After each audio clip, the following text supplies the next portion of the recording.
English NCERT class 6 का chapter 5 a different kind of school. I had heard a great deal about Miss Beam's school, but not till last week did the chance came to visit it.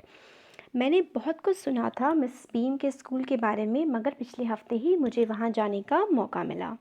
When I arrived, there was no one in the sight but a girl of about 12. जब मैं वहाँ पहुँचा था तो मुझे वहाँ कोई नहीं दिखा था, सिर्फ एक लड़की दिखी थी जो लगभग 12 साल की थी. Her eyes were covered with a bandage and she was being led carefully between the flower beds by a little boy. और वो जो लड़की थी उसकी आंखें एक पट्टी से बंधी हुई थी. बैंडेज का मतलब होता है पट्टी. और उसको बहुत ही ध्यान से फूलों के बीच में से एक बच्चा लेकर जा रहा था, और जो वो बच्चा था वो लगभग कुछ 4 साल का था. She stopped and it looked like she asked him who had come. वो रुकी और वो उस बच्चे से पूछती है, वो जो जिस लड़की ने आंखों पे बैंडेज बांधा हुआ होता है वो रुकती है और वो उस बच्चे से पूछती है कि आसपास क्या है और क्या दिख रहा है.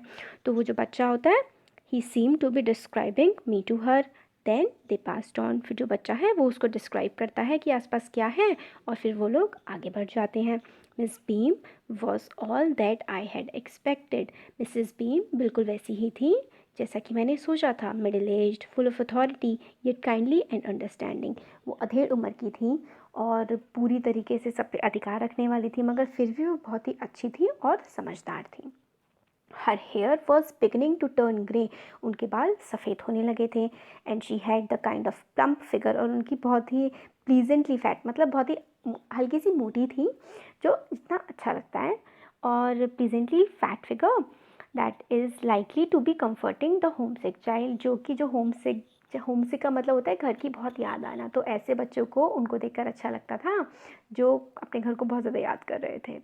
I asked her some questions about her teaching methods, which I had heard were simple. तो मैंने उनसे उनके पढ़ाने के तरीक़ों के बारे में पूछा, जो मैंने सुना था वो काफ़ी आसान थे. No more than is needed to help them to learn how to do things.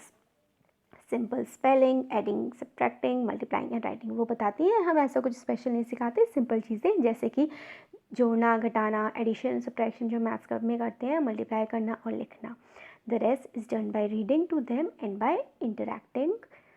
interesting talks during which they have to sit still and keep their hand quiet. और उसके अलावा हम उनको लोगों से बातचीत करना, इंटरेक्ट करना, मतलब होता है बातचीत करना और ध्यान से बैठना और चुप रहकर सीखना सिखाते हैं.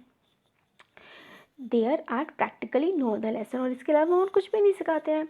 The aim of this school is not so much to teach thought as to teach thoughtfulness, kindness to others and being responsible citizens. वो कहते हैं कि हम लोग बच्चों को बहुत ज़्यादा सिखाना नहीं चाहते हैं कि वो सोचें, बल्कि वो अच्छा सोचें, लोगों के लिए काइंड रहें, अच्छे रहें और अच्छे सिटीज़न मतलब नागरिक बने. हम उनको ऐसा बनना सिखाते हैं.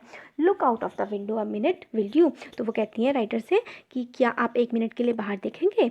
आई went to the window which overlooked a large garden and a playground at the back. तो जैसे राइटर ने बाहर की तरफ देखा, उन्होंने देखा कि एक गार्डन था जिसमें बच्चे खेल रहे थे. What do you see? Miss beam asked. तो मिस बीम उनसे कहती हैं कि तुमने क्या देखा है बाहर. I see some very beautiful grounds. मैंने बहुत ही सुंदर बगीचे देखे. I said, and a lot of jolly children. और बहुत ही खुश बच्चे.